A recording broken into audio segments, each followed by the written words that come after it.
सावन के बाद आके मिली हो ये सोना, सेवा में बानी भोले बाबा के। ऐसा पवन सिंह का गाना आए और वो गाना में पवन सिंह का अगर डायलॉग हो जाला तो चक्का जाम कर दे वाला भोजपुरी में, और सिर्फ पवन सिंह का डायलॉग के माध्यम से वो जिसकी रूह में महादेव बसे, वह किसी चीज का मोहताज नहीं। वैसा ही पवन सिंह एक गाना लेकर आयल बारन बोल बम के, जे गाना के नाम बा बानी हम भक्ति बाबा के, मतलब कुछ इस प्रकार से गाना के नाम बा, जैसे यहाँ पोस्टर पढ़ सकता नहीं। ये गाना में भाई साहब सच कहीं तो मतलब स्टार्टिंग में ही पवन सिंह अपना डायलॉग से सभी फैंस के दिल जीत ले बारन। लेकिन चलिए गाना में तो दिल जीत ही ले लो ना अपना डायलॉग के और अपना म्यूजिक से, अपना मतलब गाना के माध्यम से।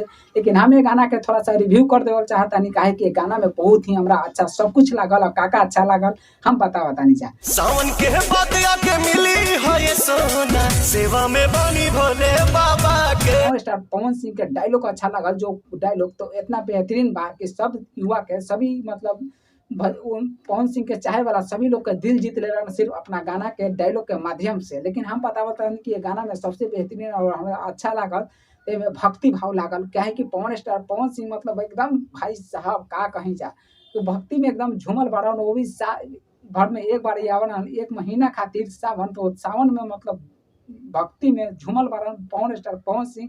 और अपना गर्लफ्रेंड से कहता रहे कि अब हमरा से सावन भर हमरा से नजर मत आइहा, और काहे कि हम भाई साहब मतलब भक्ति में झूमल बाने।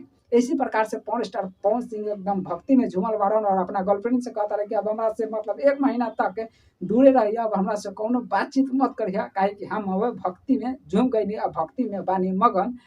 सावन के बाद आके मिली हो ये सोना, सेवा में बानी भोले बाबा के। ये गाना के बोल बा, लेकिन हम बतावत नहीं कि भाई साहब एकरा से बेहतरीन और एकरा से अच्छा हमरा सबसे अच्छा लागल तो इसमें पवन स्टार पवन सिंह के डायलॉग और पवन सिंह के रिमिक्स। काहे कि भाई साहब ये सबसे खतरनाक कैले बा और सभी ऑडियंस के दिल जीत ले बारन। खेका पवन स्टार पवन सिंह एकदम महादेव के धर के एकदम भक्ति में झूमल बारन। ये फोटो देख सकता नहीं जा।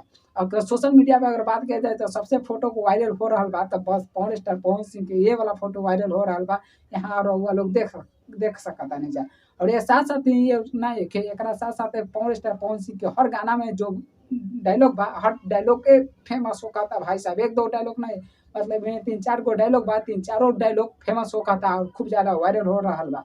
तो ऐसे कहता नहीं जाकि भोजपुरी में अगर चक्का जाम करेला पवन स्टार पवन सिंह के गाना तो सिर्फ डायलॉग के माध्यम से और आवाज के माध्यम से। काहे कि भोजपुरी का मतलब सम्राट कहल जाला पवन स्टार पवन सिंह के, और वैसे ने इस पर साबित करके रख दिल बाड़ा। लेकिन वो लोग सोचत होकम कि आखिर ये कौन सा बड़ा बात बा, मतलब डायलॉग ना बा। लेकिन भाई साहब ओकरो से बड़ा गुड न्यूज हम देवता नहीं आज के वीडियो में बात कहीं तो खेसारी लाल यादव के गाना को भी पीछे छोड़ दिले बारन और सबसे नंबर 1 में ट्रेंडिंग लिस्ट में जाए वाला खेसारी लाल यादव के गाना रहे पहले, लेकिन अब नहीं खे। काहे कि पवन स्टार पवन सिंह ये गाना लाइल बारन जब से खेसारी लाल यादव के गाना के को तो कौन को भइलो नहीं खे, भइलू तो बा लेकिन ट्रेंडिंग के सेक्शन में नहीं खे गाना गई खेसारी लाल यादव के तो नहीं खे गई। लेकिन अब पवन स्टार पवन सिंह के ट्रेंडिंग सेक्शन में गाना ये वाला चल गई।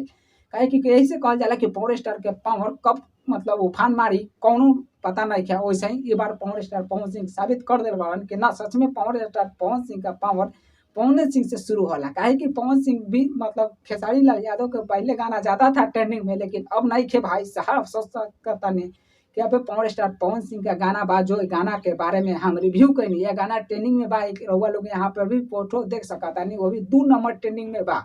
तो का कह चाहता नहीं रउआ लोग ये गाना के बारे में कमेंट सेक्शन में जरूर बताएंगे। लेकिन आज के लिए इतना ही। वीडियो देखने के लिए आप सभी को दिल से धन्यवाद।